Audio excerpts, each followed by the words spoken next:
मित्रों नमस्कार। आप सभी का हमारे YouTube चैनल सोच बदलो देश तुम्हारा है पर स्वागत है। आज मैं इस वीडियो में ऐसे संत के बारे में जानेंगे जिसको भारत में ही नहीं बल्कि पूरा संसार जानता है और इनकी शिक्षाओं और सोच ने हम भारतीयों का जीवन ही बदल दिया है और हर समाज और समुदाय की नज़र में वह बहुत सम्मानीय संत व महापुरुष कहे जाते हैं। लेकिन विडंबना यह है कि जितने भी सम्मानीय संत या महापुरुष हुए हैं, उनके नाम के आगे या पीछे किसी ऊंची जात का ठप्पा या मोहर लगा दिया जाता है, जिससे समाज को यह पता चल सके कि वह किस जात बिरादरी व वंश कुल गोत्र से हैं, ताकि उन संत महापुरुषों के नाम पर अपने आप को श्रेष्ठ व ऊंचा दिखा सके। ऐसे ही दो महान संतों के बारे में बात करूंगा जो 15वीं शताब्दी के लगभग पैदा हुए थे। इन दोनों संतों का जन्म प्रमाण कोई सटीक समय तो नहीं है, बस कल्पना के माध्यम से अंदाजा लगाया जाता है। यहाँ तक कि उनके जन्म स्थान के बारे में भी कोई सटीक जानकारी नहीं है। ये दोनों संत थे श्री संत तुलसीदास जी और बाबा जगजीवन दास। एक संत को ब्राह्मण बताया जाता है, दूसरे संत को क्षत्रिय। मैं उन लोगों से पूछना चाहता हूं कि पृथ्वी पर ब्राह्मण या क्षत्रिय ही थे जो महापुरुष उत्पन्न करते थे, बाकी जातियों का कोई अस्तित्व ही नहीं था, या संत महापुरुष नीची जात में उत्पन्न होना ही नहीं चाहते थे? ऐसा क्यों होता था? यही सब बताने के लिए हमको अपने प्राचीन इतिहास के 5000 वर्ष पूर्व में झांकना पड़ेगा और सूक्ष्म दृष्टि के बुद्धि का प्रयोग करते हुए सच्चाई जाननी होगी। आपको तो पता ही है कि आज के समय संपूर्ण विश्व की जनसंख्या 8 अरब के लगभग है, लेकिन 5000 वर्ष पूर्व महाभारत के युद्ध के समय पूरे विश्व की जनसंख्या 5 करोड़ के लगभग रही होगी। इन 5 करोड़ जनसंख्या में से समूचे विश्व के राजाओं के 45 लाख सैनिकों ने महाभारत के युद्ध में भाग लिया था और ये सभी मारे गए थे। औरतें और बच्चे बचे थे, जो बाद में आपस में समझौता करके वैदिक धर्म त्याग कर नए नए धर्मों में अपने आप को विलय करने लगे, लेकिन वैदिक धर्म को स्वीकार नहीं किया। यह वैदिक धर्म आर्य गडरियों का धर्म था। जितनी भी उस समय जनसंख्या थी वह सभी वैदिक आर्य गडरिया ही थे।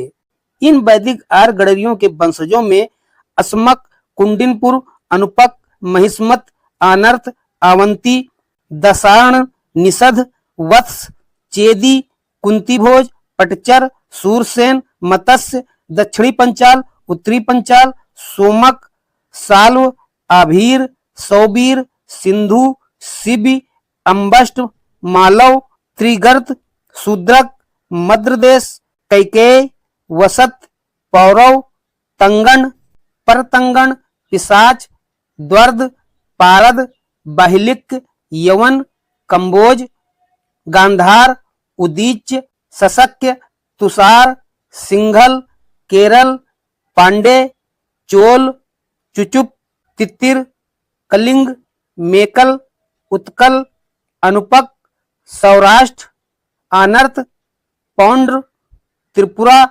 प्रयागज्योतिषपुर, अंग, मगध, काशी, करुष, कौशल, किरात, पर्वदरक और सूरसेन इत्यादि थे। इसके अलावा और बहुत से वंशजों के राज्य थे। इन आर्य गडरियों के मध्य महाभारत का युद्ध होता है। उस समय के अनुसार 5 करोड़ की जनसंख्या में से 45 लाख सैनिकों और कम से कम 1.5 करोड़ के लगभग आम जीवन नष्ट हुआ था। बस्तियां, नगर सभी तबाह हो गए थे। इतनी शक्ति उस समय के अस्त्र शस्त्र और ब्रह्म शास्त्रों में थी। अब बाकी औरतें, बच्चे और कुछ मनुष्य बचे थे। जो मनुष्य बचे थे उन्होंने अपने बाहुबल के द्वारा एक दूसरे देश पर कब्जा करके नया वंश, नया धर्म थोपने की कोशिश की और उसमें वह सफल भी हुए। ऐसा ही लगभग हर देश के मनुष्य कर रहे थे।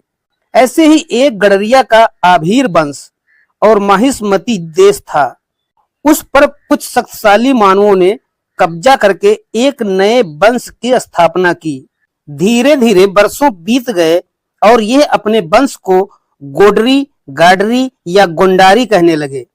अब इसी माहिष्मती राज पर चालुक्यों का दूसरी शताब्दी में कब्जा हो गया और नए वंश का उदय हुआ, कलचुरी वंश।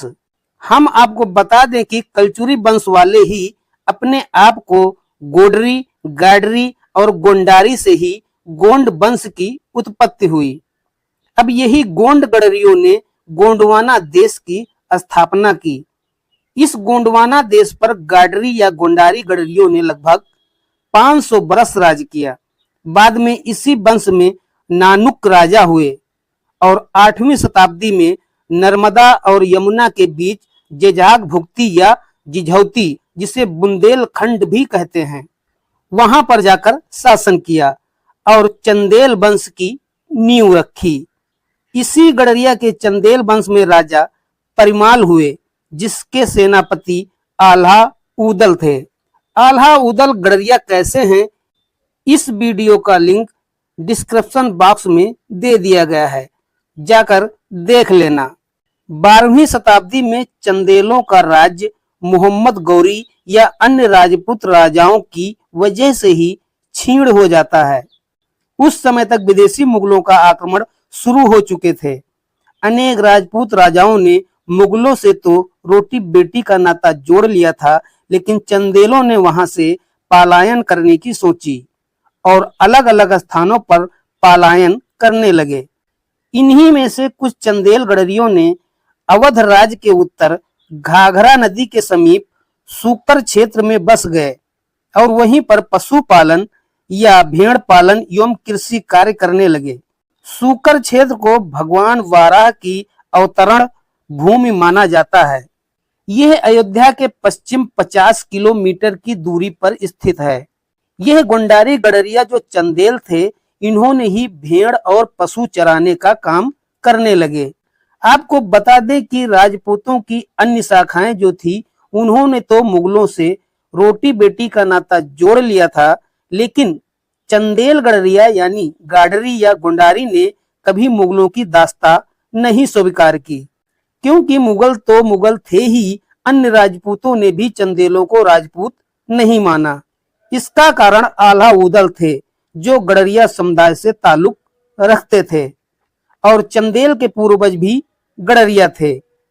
आज भी गडरियों में चंदेल, भिंडवार, पिंडवार, खरसैला, हिंदवार, राय चंदेल, चंदिया चंदेल, गुहिया चंदेल, मरहेठिया, सिरसवार, कटहरिया, चौहान, परिहार, सिसौदिया, मोहनिया आदि बहुत से गोत्र हैं। यही सब गोत्र गडरिया के गाडरी या गोंडारी से निकले हैं और इससे गोंडारी नाम से ही गोंडा जिले की उत्पत्ति हुई है। गोंडा का नाम एक गडरिया कबीला के राजा मान सिंह बिसेन ने दिया था।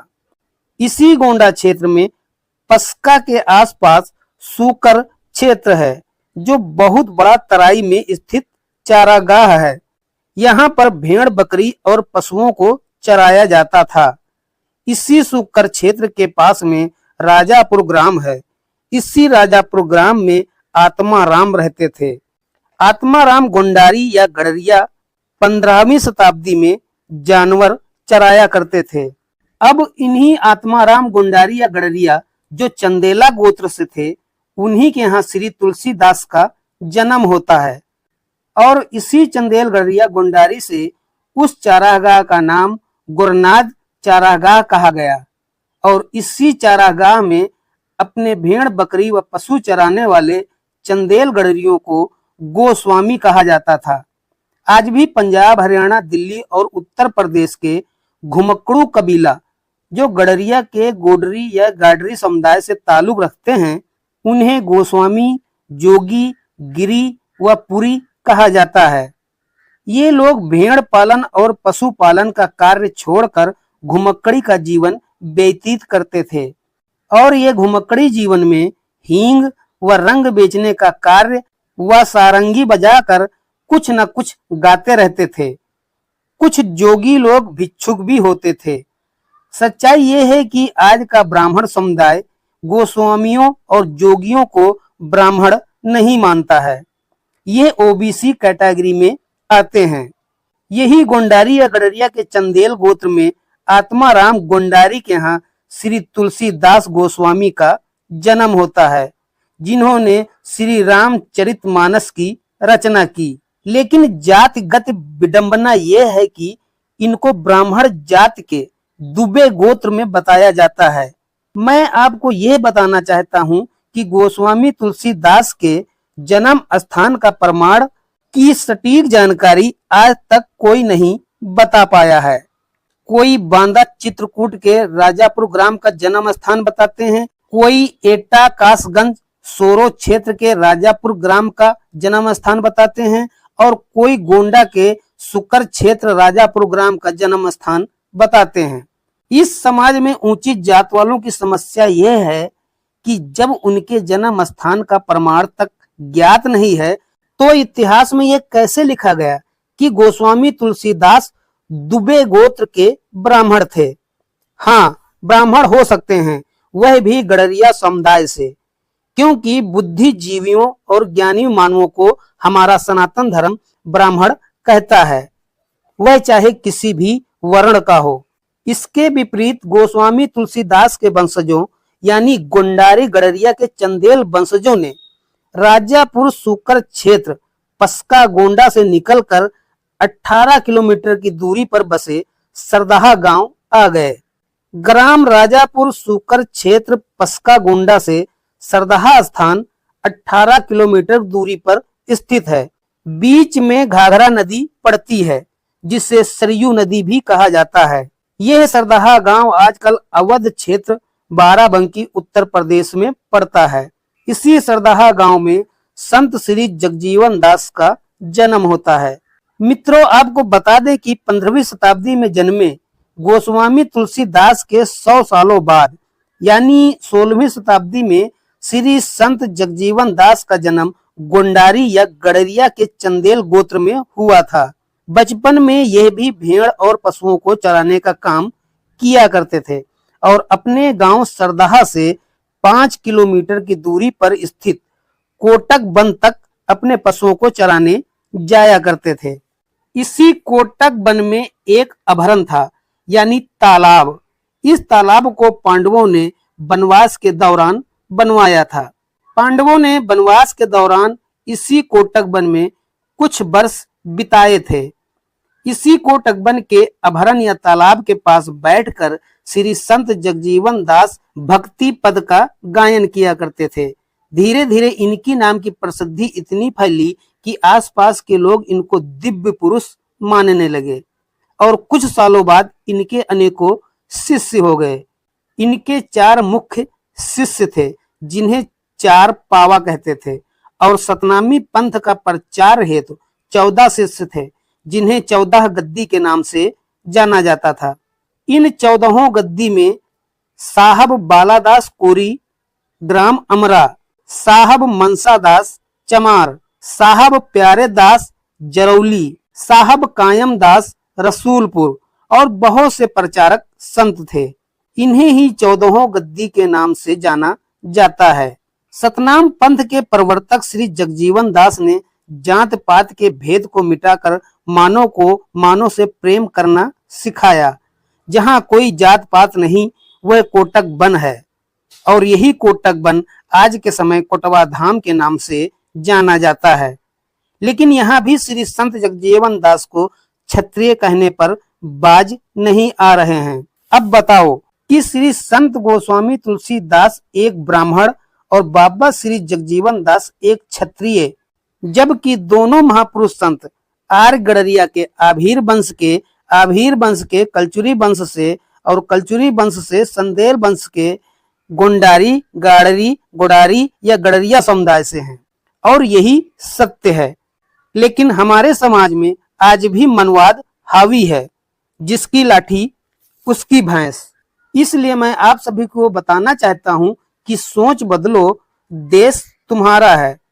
कोई ऊंचा और कोई नीचा नहीं है। वर्ण व्यवस्था केवल मनवादी विचारों से प्रेरित एक खाली दिमाग की उपज भर है। अब आप ही बताइए कि मनवादी मानवों ने ब्राह्मण को पूजनीय, क्षत्रिय को राजा, वैश्य को व्यापार करने वाला, शूद्र को सेवा करने वाला बताया है। अब यही विचार समाज के अन्य लोग भी मानते हैं।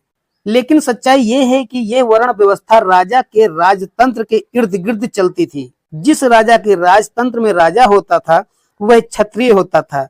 बुद्धिजीवी, ज्ञान और शिक्षा से भरी बातें करने वाला ब्राह्मण होता था। आदान प्रदान या आयात निर्यात देखने वाला वैश्य और राजा के राजतंत्र की सेवा में लगे रहने वाले कर्मचारी या अर्दली शूद्र कहलाते थे। जबकि इसके विपरीत जो हमारा मानव समुदाय था वह केवल पशुपालन और कृषि कार्य ही करता था। वह चाहे कोई भी कर्म करता रहा हो, वह सभी के सभी आर्य गडरिया थे जो वर्ण व्यवस्था से कोसों दूर थे। वर्ण व्यवस्था केवल राजतंत्र के लिए थी, आम जनमानव के लिए नहीं। खैर, महाभारत के बाद वैदिक युग समाप्त हो गया है। अब सोशल मीडिया का युग आ गया है।